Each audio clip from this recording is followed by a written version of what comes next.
Wash basin की height जो है वो होती है 34 इंच। हाँ, जिधर आप बोल्ट कट लगाते हैं उस जगह की हाइट जो होती है वो होती है 30 से 32 इंच।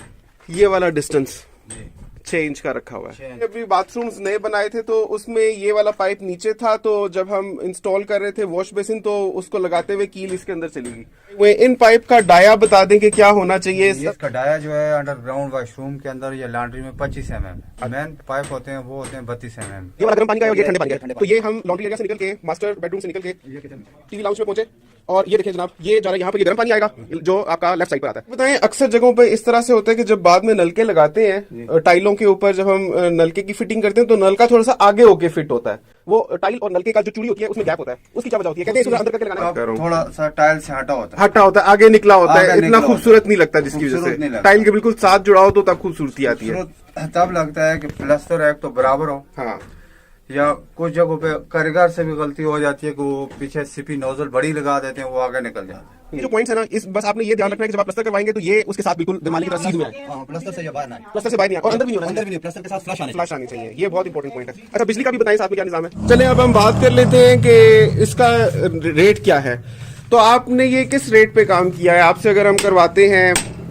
मेरा नाम असमत है जी, और फोन नंबर है 0345 53 40 300। पाइप आप डालते हैं, उसमें जो स्क्वायर फुट है वो जैसे 5 मिले का तो 1250 स्क्वायर फुट होगा एक स्टोरी का। ऊपर वाली स्टोरी के लिए 1250 लग, टोटल 2500 जरा 40 की मजदूरी होगी प्लस 4000 एक लेंटर का, 5 मरले में। तो मतलब ये। अस्सलाम वालेकुम नाजरीन, मैं हूं बिलाल ज़फ़र, आप देख रहे हैं बिलाल ज़फ़र शो।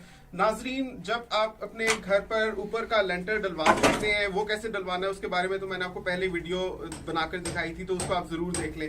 लेकिन लेंटर डालने के बाद फिर उसकी डी शटरिंग होती है और नीचे जो चुनाइयों का सिलसिला होता है उसमें दीवारों में झरियां डाल के बिजली के पाइप्स डालने का इंतजाम किया जाता है। आज की वीडियो उसी की पूरी इंफॉर्मेशन के बारे में है, एंड तक देखिएगा ताकि आपको पता चले कि आपने किस तरह से बिजली की पाइप्स डालने हैं झरियों में, और पूरा नेटवर्क आपको समझाऊंगा प्लम्बिंग और बिजली के पाइप्स का। तो जल्दी से इस वीडियो को लाइक कर दीजिए। अस्सलाम वालेकुम जी। वालेकुम सलाम। आप मुझे बताएं कि ये इस घर पे पूरा बिजली का काम और प्लम्बिंग का काम का जिम्मा आपने लिया हुआ है, ठीक है?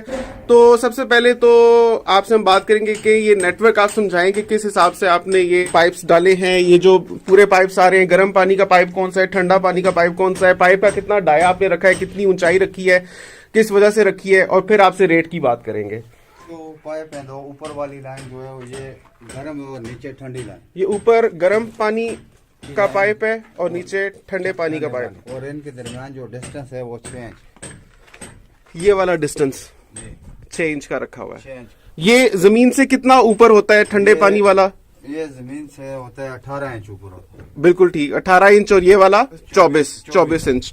ये मैंने जब अपने अभी बाथरूम्स नए बनाए थे तो उसमें ये वाला पाइप नीचे था, तो जब हम इंस्टॉल कर रहे थे वॉश बेसिन तो उसको लगाते हुए कील इसके अंदर चली गई। इसका लेवल सही होना बहुत जरूरी है। वॉश बेसिन की जो हाइट होती है वो होती है जिधर आप वो हुक वगैरह लगाते हैं या वो बोल्ट कट लगाते हैं वो 30 इंच होती है। 30 इंच, ये बिल्कुल सही आप कह रहे हैं। टॉप जो है इसका 2 फुट है। बिल्कुल। तो ये आपने इस लेवल से 18 इंच, और ये 18 इंच आपने कहाँ से नापना है ये भी व्यूअर्स को बताएं। डीपीसी लेवल से 18 इंच। डीपीसी लेवल से ये वाला 18 इंच, ये वाला 24 इंच, और जो आपके वॉश बेसिन की हाइट होगी वो वॉश बेसिन की हाइट जो है वो होती है 34 इंच। हाँ, जिधर आप बोल्ट कट लगाते हैं उस जगह की हाइट जो होती है वो होती है 30 से 32 इंच। बिल्कुल सही कह रहे हैं। अच्छा, यहाँ पर आपने ये पाइप बिछाए हुए, इन पाइप का डाया बता दें कि क्या होना चाहिए, सबसे अच्छी क्वालिटी के कौन से पाइप होते हैं, और ये पाइप का रेट क्या चल रहा है, मटेरियल का क्या चल रहा है? मटेरियल तो मुख्तलिफ कंपनी है, मुख्तलिफ रेट है। ये मास्टर फिट का लग रहा है। हाँ, मास्टर फिट अकू फिट ज्यादा इस्तेमाल हो रहा है। तो बाकी इसका डाया जो है अंडरग्राउंड वॉशरूम के अंदर या लॉन्ड्री में 25 mm है। अच्छा।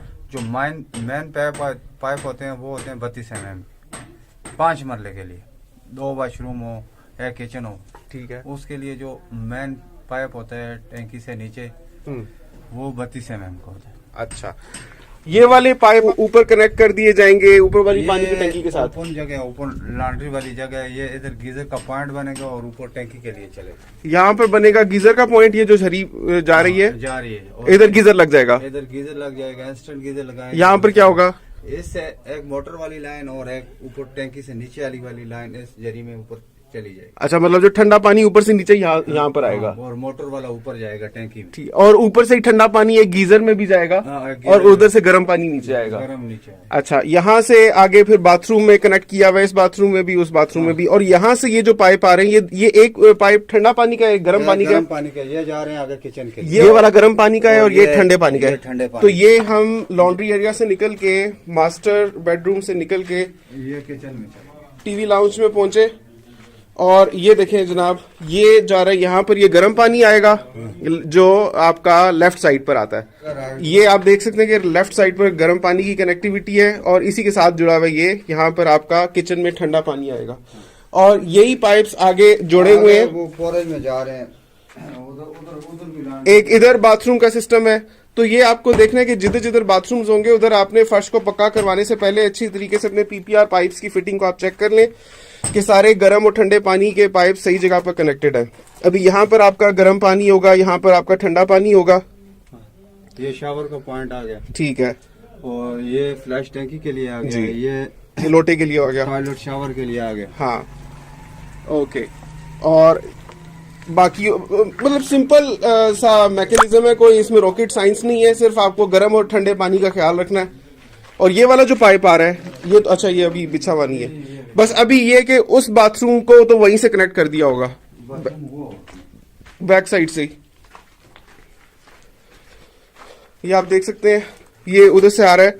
तो ये ऊपर गर्म पानी का है, नीचे ठंडे पानी का है। और किस तरह से कनेक्ट करते हैं उस पर भी आप डिटेल देख लें। इधर टी जंक्शन होता है और यहां से ऊपर ये जाएगा। और ये अच्छा, ये बताएं, अक्सर जगहों पे इस तरह से होता है कि जब बाद में नलके लगाते हैं टाइलों के ऊपर, जब हम नलके की फिटिंग करते हैं तो नलका थोड़ा सा आगे होके फिट होता है। वो टाइल और नलके का जो चूड़ी होती है उसमें गैप होता है, उसकी क्या वजह होती है? कहते हैं इसको जरा अंदर करके लगाना चाहिए। ये इसको अंदर लगाएंगे अगर आप, तो फिर आपको फिर भी बाहर निकालना पड़ेगा। जब तक आपकी दीवार सीधी नहीं होगी और प्लास्टर सीधा नहीं होगा, हाँ, तब तक ये सीधा नहीं हो सकता। अच्छा, दीवार आपकी साल में लगी हो, प्लास्टर साल में हो, तो फिर ये बिल्कुल जो नलके के सीपी कप होते हैं ऊपर बैठ जाएंगे। अगर दीवार टेढ़ी होगी, ये थोड़े से बाहर गैप नजर आएगा। बिल्कुल आप सही कह रहे हैं, आप सही समझ गए मसले को कि वो नलके के सीपी कप का मसला है जिसकी मैं बात कर रहा हूँ। थोड़ा सा टाइल से हटा होता है, आगे निकला होता है, आगे इतना निकला खूबसूरत नहीं लगता, जिसकी वजह से टाइल के बिल्कुल साथ जुड़ा हो तो तब खूबसूरती आती है।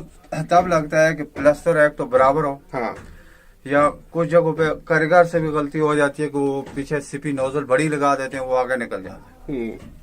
तो इन मामलात में मैं पूरी तरह से आपसे पूछूंगा, हालांकि मैं खुद इंजीनियर हूं, क्योंकि ये इन चीजों का तजर्बा आपको है काम कर करके कि किस लेवल पे आपको इस चीज को रखना है।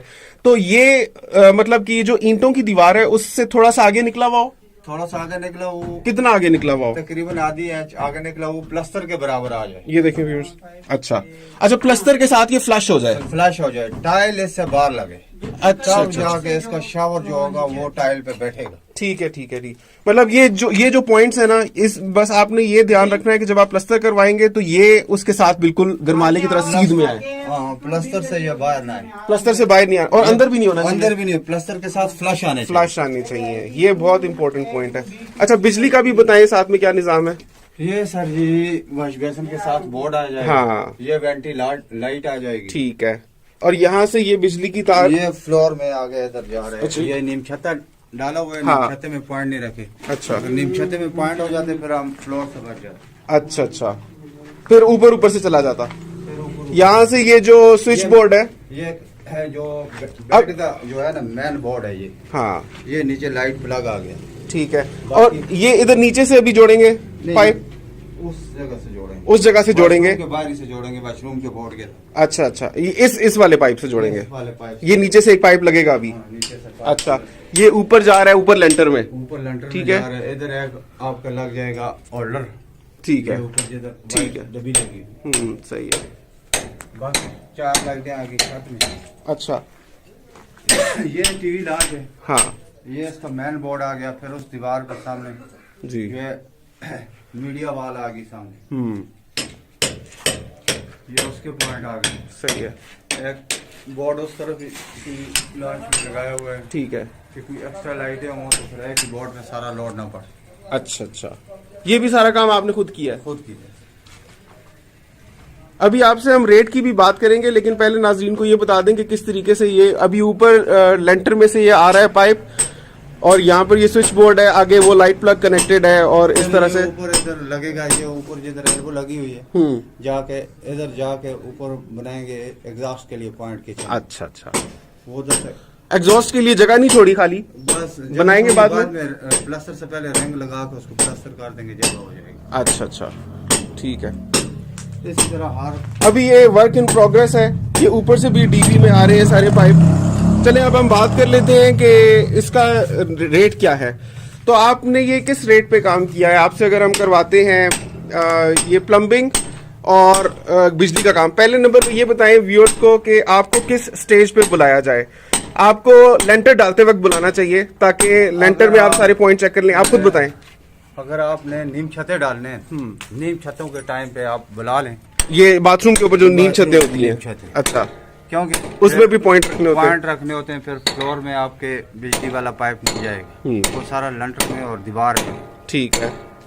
तो फिर उसके बाद लंटर पे तो जाहिर है पाइप रखने, लंटर पे आ जाएंगे हम।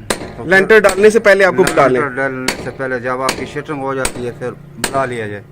बुनियादी तौर पे बाथरूम्स की नीम छतें डालते वक्त एक आपको बुलाएंगे, उसके बाद जब शटरिंग कंप्लीट हो जाएगी तो उसके ऊपर आपने आके पाइप अपने बिछाने होंगे। या कुछ पाइप इस तरह होते हैं कि आप हमें जब डीपीसी डालते हैं उससे पहले बुला लें। हाँ, कुछ परनाले वाले पाइप होते हैं, कुछ मोटर वाली लाइनें होती हैं, वो बंदा कालम में भी छत पे चढ़ा सकता है। सही है। वो काम के हिसाब से फिर रेट भी हो जाती है, हाँ हाँ, तो उस हिसाब से फिर काम भी थोड़ा बेहतर हो जाता है। सारी चीजें खुद बहुत कंसील चली जाती हैं, ओपन कोई चीज नहीं रहती। और आपका काम चलता ही रहेगा साथ साथ घर बनने के, क्योंकि एंड तक आपको सारे फिक्सचर्स इंस्टॉल करने होंगे।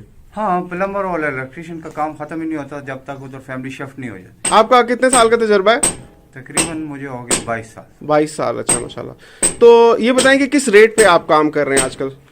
आजकल ये जो गोल टाउन में ये जो काम आप देख रहे हैं, नॉर्मल काम जो है, ये तकरीबन 10 से 15 के दरमियान चल रहा है। अच्छा, बाकी डिमांड के हिसाब से ये सारा खाली मजदूरी है, 10 से 15, प्लम्बिंग और बिजली के पाइप इंस्टॉलेशन, वायरिंग, एवरीथिंग की। हाँ, R to Z। 5 मरले का डबल स्टोरी। 5 मरले का। और मटेरियल कितने का आता है ये पाइप एक 5 मरले के? अभी आजकल लेटेस्ट कितने में आ रहा है? लेटेस्ट जो अच्छा मटेरियल आप डालेंगे तो सिंगल स्टोरी के लिए आपका आ जाएगा 90 से 1 लाख। अच्छा, और डबल स्टोरी के लिए? डबल स्टोरी 2 लाख के लिए तकरीबन 180-90 हो जाएगा। 180-90 हो जाएगा। प्लम्बिंग और बिजली के पाइप सारा कुछ? सारा कुछ। ठीक है, ठीक है। इसमें तारे नहीं होंगी, वाश बेसन नहीं होंगे, टूटियां नहीं होंगी, ये चीजें नहीं है। अच्छा, सही है। बटन नहीं होंगे। ठीक है, ठीक है। तो पानी की टंकी के अंदर भी कोई इस तरह का निजाम हो कि ऑटोमेटिक स्विच इंस्टॉल हो जाए ताकि वो खुद ही ऊपर वाली टंकी भर जाया करे, तो उसके बारे में व्यूअर्स को बताएं। उसके लिए आजकल लगता है एक टाइमर होता है। हाँ, पहले लगती थी फ्लूट स्विच, हाँ, लेकिन वो फेल हो गई। आजकल टाइमर लगता है। फ्लोट स्विच क्यों फेल हुआ है? वो बस उसके अंदर चीजें इतनी अच्छी नहीं है, चाइना की है। अच्छा, और टाइमर पे आप एक दफा टैंकी के टाइम नोट करके उस टाइमर में सेट कर दें, अच्छा, मोटर चला के चले जाएं, खुद बहुत बंद हो जाएगी। अच्छा, उतने टाइम के लिए वो चलेगी बस? बस उतने टाइम के लिए चलेगी। फिर टाइमर में टाइम सेट हो जाता है, फिर अगले दिन उसी टाइम उतनी देर चल के फिर बंद हो जाएगी। अच्छा अच्छा, जी। ठीक है, चलें। तो आप अपना नाम बता दें और फ़ोन नंबर बता दें। मेरा नाम असमत है जी, जी, और फ़ोन नंबर है 0345 53 40 364। ठीक है। रावलपिंडी इस्लामाबाद में अगर किसी ने भी इस्लामाबाद में कहीं भी बिजली और प्लम्बिंग का काम करवाना हो तो आपसे रब्ता कर सकता है। जी। तो आप सिर्फ ये बिजली और प्लम्बिंग का काम करते हैं और भी कुछ करते हैं? बस साथ टाइल मार्बल का हो। अच्छा, वो भी आप कर सकते हैं। बस। ठीक है। तो शटरिंग वाली अलग पार्टी है, शटरिंग वाली अलग। ये किस रेट पे हुई है? ये आजकल तकरीबन 20-22 चल रहे हैं पर स्क्वायर फुट? पर स्क्वायर। अच्छा, ठीक है। और ये पाइप फिटिंग का आपने बताया है कि 40 रुपए पर स्क्वायर फुट बिजली और प्लम्बिंग दोनों के पाइप आप डालते हैं। उसमें जो स्क्वायर फुट है वो जैसे 5 मरले का घर है तो 1250 स्क्वायर फुट हो गया एक स्टोरी का। ऊपर वाली स्टोरी के लिए 1250 अलग, टोटल 2500। 2500 ज़रब 40 आपकी मजदूरी होगी, प्लस 4000 एक लेंटर का जी, 5 मरले 5 मरले में। तो मतलब ये आपका तकरीबन जितना भी बनता है 2500 ज़रब 40 जमा 8000 2 लेंटर्स का। और ये सिंपल काम है, इसमें कोई वेंटी नहीं है। अच्छा अच्छा, हाँ, क्योंकि वैनिटी आजकल लोग बनवा रहे हैं कंक्रीट में। वैनिटी होगी तो फिर वो 50 रुपए फुट पे चले जाएंगे। फिर वॉल लाइट एक्स्ट्रा मांगते हैं 2 दीवारों पे, हाँ। इलेक्ट्रिक में, हाँ वो ग्लोब के लिए। हाँ। अगर वो हो जाएगी फिर रेट थोड़ा एक्स्ट्रा हो जाएगा। जिस तरह के ये काम है, इस तरह के सिंपल हिसाब से जो है ना 40 रुपये। अच्छा, ये बताएं कि आपके अपने तजर्बे के हिसाब से ईंटों की दीवारों में ये छेद करना ज्यादा पायदार रहता है या ब्लॉक्स की दीवारों में, और मुश्किल होता है या क्या? नहीं, ईंटों की दीवारों में तो ये वाल कटिंग आसान भी है और ठीक भी है। हाँ, ब्लॉक्स वो ज्यादा तोड़ फोड़ हो जाती है, वो ब्लॉक पूरे पूरे टूट जाते पूरी हैं। पूरी दीवार टूट जाती है। तो नाजरीन, पिछली वीडियो में तो मैंने आपको एक पूरा इंटरव्यू दिखाया उस कॉन्ट्रैक्टर का जिससे इस घर में पाइप वर्क करवाया जा रहा है, यानी प्लम्बिंग, गैस और सीवरेज का सारा सिस्टम जिसने इस घर में इंस्टॉल किया है। उसकी सारी बातें आपने सुनी, काफ़ी कुछ सीख चुके होंगे। ये 1 हफ़्ते बाद की प्रोग्रेस है जिसमें सारा पाइप वर्क कंप्लीट कर दिया गया है, सारे पीपीआर पाइप बिछा दिए गए हैं। तो ये दिखाने का मकसद ये था कि आप एक फिनिश्ड पिक्चर देख लें कि आपको कम से कम एक ग्राउंड फ्लोर का सारा मैं पाइप वर्क दिखा दूंगा तो आपको वाज़े हो जाएगा कि कहाँ कहाँ पर पाइप्स रखे जाते हैं। जैसे आप देख रहे हैं कि ये बाहर से सप्लाई के पाइप वाला पाइप जा रहा है अंडरग्राउंड वाटर टैंक में, और आपने साइड पर देखा होगा कि ऊपर करके पाइप लगा हुआ था तो वहाँ पर नलका लगाया जाएगा। इसी तरह से अंदर ले जाकर मैं आपको सारा पाइप वर्क दिखाता हूँ कि किस जगह पर गैस के पाइप्स हैं, क्योंकि गैस के कनेक्शंस भी दिए जाते हैं। अक्सर खड़े पाइप्स होंगे, आपको नज़र आएंगे तो आपको उनकी शुरू में तुक समझ नहीं आ रही होगी। जैसे यहाँ पर एक साइड पर इस वॉल पे भी खड़ा पाइप है। आगे आपको मैं अंदर बेडरूम्स में भी दिखाता हूँ कि जहाँ जहाँ पर गैस कनेक्शंस दिए गए हैं। ये देखिए, ये सारे पाइप्स जा रहे हैं, और ये जो आप खड़ा हुआ पाइप देख रहे हैं ना, ये वाला, ये जो है ये गैस का कनेक्शन होगा इस कमरे में। इसी तरीके से ये हर कमरे में प्रोवाइड किया जाता है। ये गर्म और ठंडे पानी का पाइप जा रहा है और जिससे पूरे घर में कनेक्टिविटी है। यहाँ पर ऊपर करके नलका लगेगा जहाँ पर वॉशिंग मशीन के साथ कपड़े धोए जाएंगे। तो एक दफ़ा आप ये सारा नेटवर्क देखकर समझ लें तो आपको पूरा अंदाज़ा हो जाएगा कि कहाँ कहाँ पर आपको पाइप्स रखने हैं, कहाँ कहाँ पर पाइप रखने की क्या क्या मंतक है, ऊपर से कैसे पाइप्स आ रहे हैं, गर्म और पानी और ठंडे पानी के पाइप्स सेपरेट कहाँ पर हो रहे हैं। वो सारा आपको मैंने पिछली वीडियो में भी खैर समझाया है। तो ये है पिछले सहन का एरिया। क्योंकि 5 मरले का घर है तो इतना खुला एरिया नहीं होता, लेकिन एक स्टैंडर्ड नक्शा फॉलो किया जाता है 5 मरले के घरों में। क्योंकि अगर उससे ज़रा आप रद्दोबदल करेंगे अपने घर को ज़्यादा स्टाइलिश करने के लिए तो कोई ना कोई चीज़ होगी जिस पर आपको कॉम्प्रोमाइज़ करना पड़ जाएगा। तो जैसे कि आप देख सकते हैं यहाँ से पाइप्स जा रहे हैं ऊपर, वहाँ पर सिंक लगेगा और सिंक में बर्तन धोने के लिए गर्म और ठंडे पानी का इंतज़ाम किया गया है। टी जॉइंट्स भी देख लीजिए। यहाँ पर ये गैस के पाइप का कनेक्शन है। अभी ये दूसरे बेडरूम की तरफ जा रहे हैं पाइप्स। इसको अक्सर लोग ड्राइंग रूम्स की तरह भी यूज़ करते हैं। यहाँ पर ये घर ऐसे बनाया गया है कि आपको 3 बेडरूम्स विद अटैच्ड वॉशरूम्स मिल जाते हैं, वरना लोग ये जो 3rd बेडरूम होता है इसको अक्सर as a drawing room use करते हैं। तो ये आपके ऊपर है। अगर आप बिल्कुल सेपरेट कर देते हैं, जैसे सामने दीवार खड़ी कर बिल्कुल सेपरेट कर दिया गया है, तो इसको एज अ रूम यूज़ किया जा सकता है। किचन ओपन रखा गया है क्योंकि अगर किचन को भी बंद कर देते 3rd बेडरूम बनाकर तो बिल्कुल ही घुटा घुटा सा माहौल बन जाता। तो चलें अब इसी वीडियो में मैं आगे आपको दिखाता हूँ कि फ़र्श पर कंक्रीटिंग करने के बाद क्या सूरत हाल है, किस तरह की पिक्चर सामने आ रही है। क्योंकि अभी आप देख रहे हैं कि फ़र्श सारा कच्चा है क्योंकि उसमें पाइप्स बिछाए गए हैं।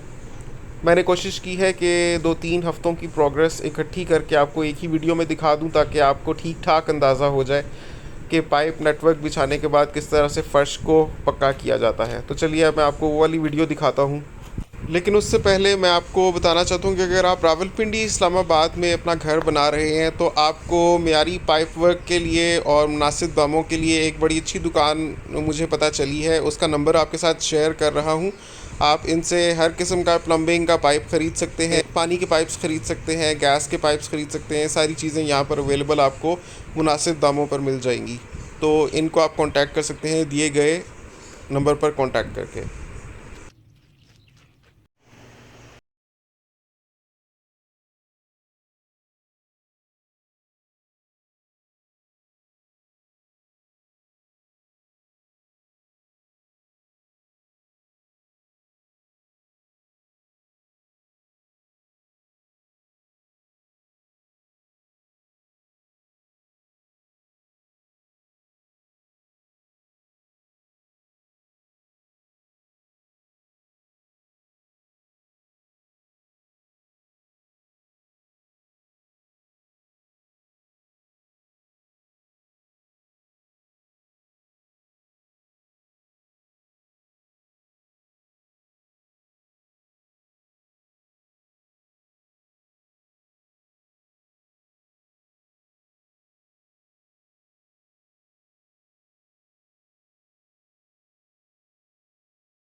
बहुत शुक्रिया आपका, अल्लाह हाफ़िज़। जी व्यूअर्स, आपको अंदाज़ा हो गया होगा कितनी मेहनत से मैंने इतनी ज़बरदस्त वीडियो बनाई है। हौसला अफजाई के लिए इसको लाइक और शेयर ज़रूर करें। कमेंट सेक्शन में माशाल्लाह ज़रूर लिखें, ये भी बताएं कि ये वीडियो आपने दुनिया के किस कोने से देखी है। अल्लाह हाफ़िज़।